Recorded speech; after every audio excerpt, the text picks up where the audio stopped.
नमस्कार। खबरां दे इस बुलेटिन में तुहाडा स्वागत है। मैं हरमा शंकर। पहला पेश ने चोणवीं खबरां। प्रधानमंत्री नरेंद्र मोदी ने त्रिपुरा नूं दित्ती विकास की सौगात। राज दीआं 4000 करोड़ रुपए तो वध दीआं विकास योजनावां दा उद्घाटन अते रखे नींह पत्थर। रक्षा मंत्री राजनाथ सिंह की मौजूदगी विच जंगी बेड़ा INS मुरमू गांव भारतीय जल सेना विच शामिल।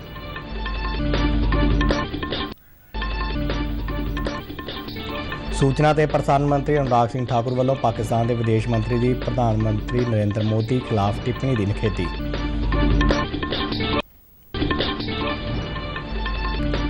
केंद्रीय खेती मंत्रालय वालों 20 दिसंबर को संसद भवन में मोटा अनाज फूड फैसटीवल का आयोजन।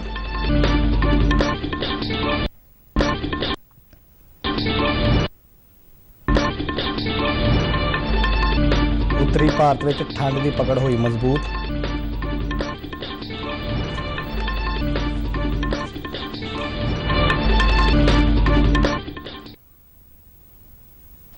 ਤੇ ਹੁਣ ਖਬਰਾਂ ਵਿਸਥਾਰ ਨਾਲ। ਪ੍ਰਧਾਨ ਮੰਤਰੀ ਨਰਿੰਦਰ ਮੋਦੀ ਨੇ ਮੇਘਾਲਿਆ ਨੂੰ 2450 ਕਰੋੜ ਰੁਪਏ ਤੋਂ ਵੱਧ ਦੀ ਸੌਗਾਤ ਦਿੱਤੀ। ਇਸ ਵਿੱਚ ਕਈ ਯੋਜਨਾਵਾਂ ਦਾ ਉਦਘਾਟਨ, ਰਾਸ਼ਟਰ ਨੂੰ ਸਮਰਪਣ ਅਤੇ ਨੀਂਹ ਪੱਥਰ ਸ਼ਾਮਲ ਨੇ। ਇਸ ਮੌਕੇ ਤੇ ਪ੍ਰਧਾਨ ਮੰਤਰੀ ਦਾ ਸ਼ਾਨਦਾਰ ਸਵਾਗਤ ਕੀਤਾ ਗਿਆ। ਪ੍ਰਧਾਨ ਮੰਤਰੀ ਨੇ ਖੇਤਰ ਵਿੱਚ ਦੂਰਸੰਚਾਰ ਕਨੈਕਟੀਵਿਟੀ ਨੂੰ ਹੋਰ ਉਤਸ਼ਾਹਿਤ ਕਰਨ ਦੇ ਕਦਮ ਦੇ ਤੌਰ ਤੇ 4G ਟਾਵਰ ਦੇਸ਼ ਨੂੰ ਸਮਰਪਿਤ ਕੀਤਾ। ਇਸ ਯੋਜਨਾ ਤਹਿਤ 320 ਤੋਂ ਵੱਧ ਟਾਵਰ ਬਣ ਚੁੱਕੇ ਨੇ ਅਤੇ 890 ਟਾਵਰ ਉਸਾਰੀ ਅਧੀਨ ਨੇ। ਪ੍ਰਧਾਨ ਮੰਤਰੀ ਨਰਿੰਦਰ ਮੋਦੀ ਨੇ ਓਨ ਸਾਵਲੀ ਦੇ IIM शिलोंग के नवे IIM का उद्घाटन किया। इस तो इलावा उन्होंने शिलोंग दींग पसो सड़क का उद्घाटन भी किया।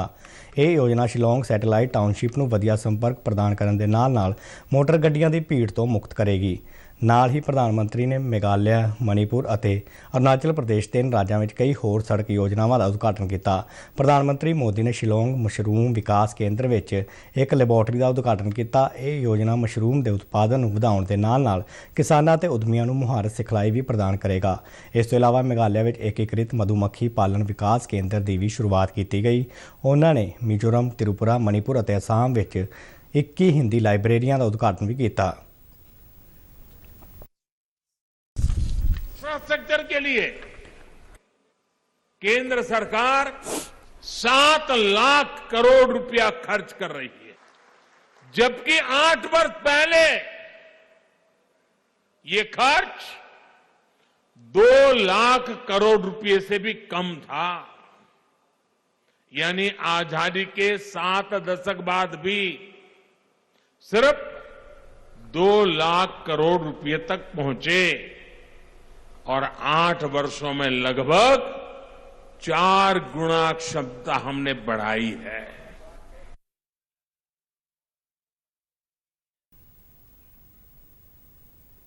इस मौके गृह मंत्री अमित शाह और मेघालय के मुख्यमंत्री कोनराड संगमा ने भी संबोधन किया। प्रधानमंत्री नरेंद्र मोदी ने शिलोंग उत्तर पूर्व के गोल्डन जुबली समागम में हिस्सा लिया। पूर्व उत्तर परिषद की रस्मी शुरुआत 7 नवंबर 1972 ਨੂੰ ਹੋਈ ਸੀ। प्रधानमंत्री मोदी ने कहा कि यह मौका ਵੱਡੇ संकल्पों की सिद्धि ਲਈ परिषद ਵੱਲੋਂ ਆਪਣੇ ਯਤਨਾਂ ਨੂੰ ਦੁੱਗਣਾ ਕਰਨ ਦਾ ਵਧੀਆ ਮੌਕਾ ਹੈ। प्रधानमंत्री ने कहा कि ਉਹ ਅਕਸਰ ਖੇਤਰ ਦੇ 8 ਰਾਜਾਂ ਦਾ ਅਸ਼ਟਲਕਸ਼ਮੀ ਦੇ ਰੂਪ ਵਿੱਚ ਜ਼ਿਕਰ ਕਰਦੇ ਨੇ।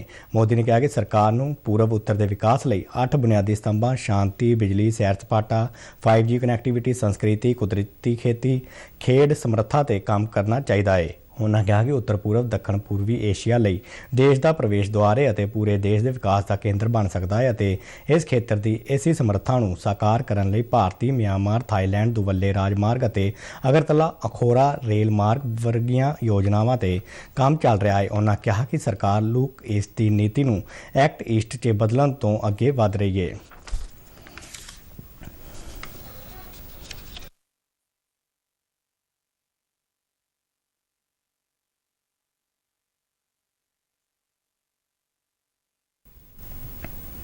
ਸਮੁੰਦਰੀ ਸੁਰੱਖਿਆ ਨੂੰ ਮਜ਼ਬੂਤ ਕਰਨ ਲਈ ਇੱਕ ਹੋਰ ਅਹਿਮ ਕਦਮ ਚੁੱਕਦਿਆਂ ਜੰਗੀ ਬੇੜਾ INS ਮੁਰਮੂ ਗਾਂਵ ਨੂੰ ਭਾਰਤੀ ਜਲ ਸੈਨਾ ਵਿੱਚ ਸ਼ਾਮਲ ਕੀਤਾ ਗਿਆ ਹੈ।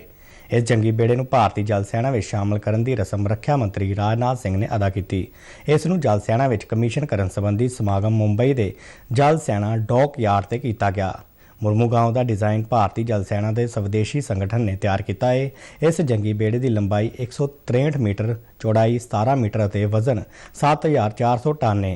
यह जंगी बेड़ा विश्व पद्धर का है। इस मौके संबोधन करदਿਆਂ ਰੱਖਿਆ ਮੰਤਰੀ ਰਾਜਨਾਥ ਸਿੰਘ ਨੇ ਕਿਹਾ ਕਿ INS ਮੁਰਮੂਗਾਂव ਦੇਸ਼ ਵਿੱਚ ਨਿਰਮਿਤ ਸਭ ਤੋਂ ਸ਼ਕਤੀਸ਼ਾਲੀ ਜੰਗੀ ਬੇੜਿਆਂ ਵਿੱਚੋਂ ਇੱਕ ਹੈ। ਇਹ ਭਾਰਤ ਦੀ ਸਮੁੰਦਰੀ ਸਮਰੱਥਾ ਵਿੱਚ ਹੋਰ ਵਾਧਾ ਕਰੇਗਾ। ਉਹਨਾਂ ਕਿਹਾ ਕਿ ਇਹ ਜੰਗੀ ਬੇੜਾ ਸਾਰੀਆਂ ਆਧੁਨਿਕ ਸਹੂਲਤਾਂ ਨਾਲ ਲੈਸ ਹੈ। ਉਹਨਾਂ ਕਿਹਾ ਕਿ ਭਾਰਤੀ ਜਲ ਸੈਨਾ ਨੂੰ ਮਜ਼ਬੂਤ ਕਰਨ ਲਈ ਹਰ ਪੱਧਰ ਤੇ ਕਦਮ ਚੁੱਕੇ ਜਾ ਰਹੇ ਨੇ। ਇਸ ਦੇ ਨਾਲ ਦੂਜੇ ਦੇਸ਼ਾਂ ਦੀਆਂ ਲੋੜਾਂ ਦੀ ਪੂਰਤੀ ਕਰਨ ਦਾ ਵੀ ਟੀਚਾ ਹੈ। INS Mormugao warship modern technology से युक्त है। Medium range surface to surface air missile, BrahMos surface to surface missiles, air anti submarine indigenous torpedo tube launchers, state of the art sensor package और वेपन्स के साथ यह वारशिप दुनिया की most technologically advanced missile carrier में से एक होगी। इनमें जो सिस्टम लगाए हैं वे वर्तमान के साथ साथ भविष्य की जरूरतों पर भी पूरी तरह से खरे उतरने वाले हैं। ਇਸ ਤੋਂ ਪਹਿਲਾਂ ਜਲ ਸੈਨਾ ਮੁਖੀ ਐਡਮਿਰਲ ਆਰ ਹਰੀ ਕੁਮਾਰ ਨੇ ਪ੍ਰੋਗਰਾਮ ਨੂੰ ਸੰਬੋਧਨ ਕੀਤਾ। ਉਹਨਾਂ ਕਿਹਾ ਕਿ INS ਮੁਰਮੂਗਾਂव ਨੂੰ ਸ਼ਾਮਲ ਕਰਨਾ ਜਲ ਸੈਨਾ ਦੇ ਖੇਤਰ ਵਿੱਚ ਇੱਕ ਮੀਲ ਪੱਥਰ ਸਾਬਤ ਹੋਵੇਗਾ। ਸੂਚਨਾ ਤੇ ਪ੍ਰਸਾਰਣ ਮੰਤਰੀ ਅਨੁਰਾਗ ਠਾਕੁਰ ਦੇ ਕੁਰੂਕਸ਼ੇਤਰ ਪੁੱਜਣ ਤੇ ਭਾਜਪਾ ਕਾਰਜਕਰਤਾਵਾਂ ਵੱਲੋਂ ਉਹਨਾਂ ਦਾ ਸਵਾਗਤ ਕੀਤਾ ਗਿਆ। ਪਾਰਟੀ ਕਾਰਜਕਰਤਾਵਾਂ ਨਾਲ ਗੱਲਬਾਤ ਕਰਦਿਆਂ ਉਹਨਾਂ ਕਿਹਾ ਕਿ ਪ੍ਰਧਾਨ ਮੰਤਰੀ ਨਰਿੰਦਰ ਮੋਦੀ ਦੀ ਵਿਸ਼ਵ ਵਿੱਚ ਵੱਧ ਰਹੀ ਪ੍ਰਸਿੱਧੀ ਨਾਲ ਗੁਆਂਢੀ ਦੇਸ਼ ਬੇਹਾਲ ਹੈ। ਪੂਰੀ ਦੁਨੀਆ ਜਾਣਦੀ ਹੈ ਕਿ ਸਾਡਾ ਗੁਆਂਢੀ ਦੇਸ਼ ਅੱਤਵਾਦ ਨੂੰ ਪਾਲਦਾ ਹੈ। ਅਨੁਰਾਗ ਠਾਕੁਰ ਨੇ ਪਾਕਿਸਤਾਨ ਦੇ ਵਿਦੇਸ਼ ਮੰਤਰੀ ਦੀ ਟਿੱਪਣੀ ਬਾਰੇ ਕਿਹਾ ਕਿ ਸਾਡੇ ਪ੍ਰਧਾਨ ਮੰਤਰੀ ਬਾਰੇ ਅਜਿਹੀ ਬਿਆਨਬਾਜ਼ੀ ਕਰਨਾ ਉਹਨਾਂ ਦੀ ਤੰਗ ਸੋਚ ਨੂੰ ਦਰਸਾਉਂਦਾ ਹੈ। पाकिस्तान एक आतंकवाद को पनाह देने वाला देश बन गया है और आतंकवाद को बार बार बढ़ावा भी देते हैं। लोगों के खून से हाथ उनके रंगे हैं और इस तरह के बयान देकर अपनी मानसिकता पाकिस्तान के विदेश मंत्री ने दिखाई है कि वहाँ का दिवालियापन कितना राजनीति का हो चुका है। सोच भी गंदी है, कारनामे भी गंदे हैं और इसका कहीं ना कहीं पूरी दुनिया भर में उनको लताड़ भी लगी है।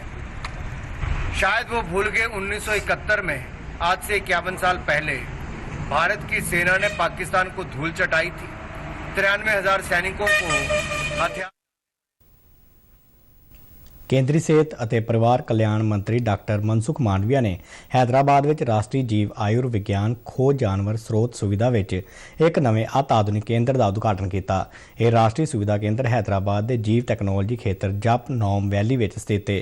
100 ਏਕੜ ਤੋਂ ਵੱਧ ਅਤੇ 20 ਇਮਾਰਤਾਂ ਵਿੱਚ ਫੈਲਿਆ ਇਹ ਸੁਵਿਧਾ ਕੇਂਦਰ ਦੇਸ਼ ਵਿੱਚ ਜਾਨਵਰ ਵਿਗਿਆਨ ਅਧਿਐਨ ਲਈ ਬੁਨਿਆਦੀ ਯੋਗਾਤਮਕ ਤੇ ਰੈਗੂਲੇਟਰੀ ਕੇਂਦਰ ਹੋਵੇਗਾ। ਪ੍ਰਧਾਨ ਮੰਤਰੀ ਦੇ ਆਤਮ ਨਿਰਭਰ ਭਾਰਤ ਦ੍ਰਿਸ਼ਟੀਕੋਣ ਅਨੁਸਾਰ ਇਹ ਨਵਾਂ ਕੰਪਲੈਕਸ ਦੇਸ਼ ਵਿੱਚ ਨਵੀਂ ਦਵਾ, ਟੀਕੇ ਅਤੇ ਬਿਮਾਰੀਆਂ ਦੀ ਜਾਂਚ ਲਈ ਪ੍ਰੀ ਕਲੀਨਿਕਲ ਜਾਂਚ ਲਈ ਬੁਨਿਆਦੀ ਢਾਂਚਾ ਉਪਲਬਧ ਕਰਵਾਏਗਾ।